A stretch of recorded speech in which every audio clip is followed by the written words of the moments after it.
ଭାଇମାନେ ତମେ ଜାଣିଥିବ ଯେ କିସ୍ମତ ଖରାପ ଥିଲା ମାନେ ତୁମକୁ କେହି ବି ସାଥ ଦେବେନି। ତ ଆଜି ସେଇଟା ମୋ ସହିତ ହିଁ ହେଲା।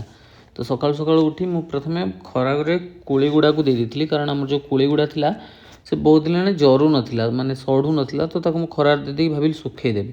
ତାପରେ ତାକୁ ମୁଁ ଆମ ଯେଉଁ ପୁରୁଣା ଫୁଲ କିଛି ରଖିଥିଲି ତାକୁ ଖରାରେ ଦେଇଦେଲି, କାରଣ ବହୁତ ଦିନ ହେଲାଣି ଫୁଲ ଗୁଡ଼ା ଥିଲା, ସେଥିରେ କିଛି ବନେଇବି ବୋଲି ଫୁଲ ଗୁଡ଼ାକୁ ଛାତରେ ଭଲସେ ଖେଳେଇଦେଲି। ଛାତରେ ଖେଳି ଦେଇ ଘରକୁ ଆସିକି ଯେତେବେଳେ ଭାତ ବସେଇଲି, ଭାତ ବସେଇକି ଏପଟରେ ମୋବାଇଲ ଚଲେଇଲି, ଆଉ ଭାତ ପୁରା ମାନେ ପୋଡ଼ିଗଲା, ତଳ ପୁରା ଲାଗିକି ଧ୍ୱଂସ ହେଇଯାଇଥିଲା। ଫୋପାଡ଼ି ଦେଲି। ତାକୁ ଫିଙ୍ଗି ସାରିଲା ପରେ ପୁଣି ଯେତେବେଳେ ନୂଆ ଭାତ ବସେଇଲି ଆଉ ଥରେ, ତାକୁ ପୁଣି ବସେଇ ସାରିଲା ପରେ ବସିକି ମୋବାଇଲ ଚଲେଇଲି, ଯାଇକି ଦେଖିଲା ବେଳକୁ ଭାତରେ ପାଣି ନାହିଁ, ଆଉ ଭାତ ପୁରା ପେଜୁଆ ହେଇଯାଇଛି। ମାନେ ପୁରା ମାଡ଼ ଖାଇବା କଥା। ନିଜର ବି କୌଣସି ମାନେ କ'ଣ କହନ୍ତି ତାକୁ ଦାୟିତ୍ୱ ବୋଲି କିଛି ନାହିଁ।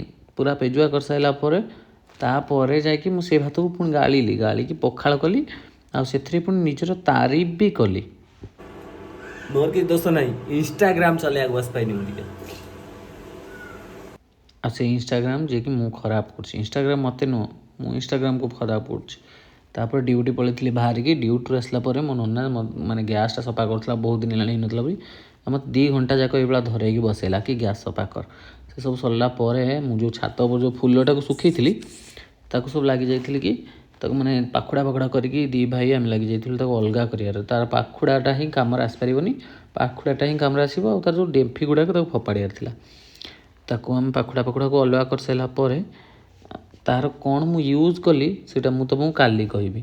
ଆଉ କାଲି ବି କ'ଣ ହେଲା ମୋ ସହିତ ସେଇଟା ବି କହିବି, ଟେନସନ୍ ନିଅନି। ଦିନ ଖରାପ ପୁରା।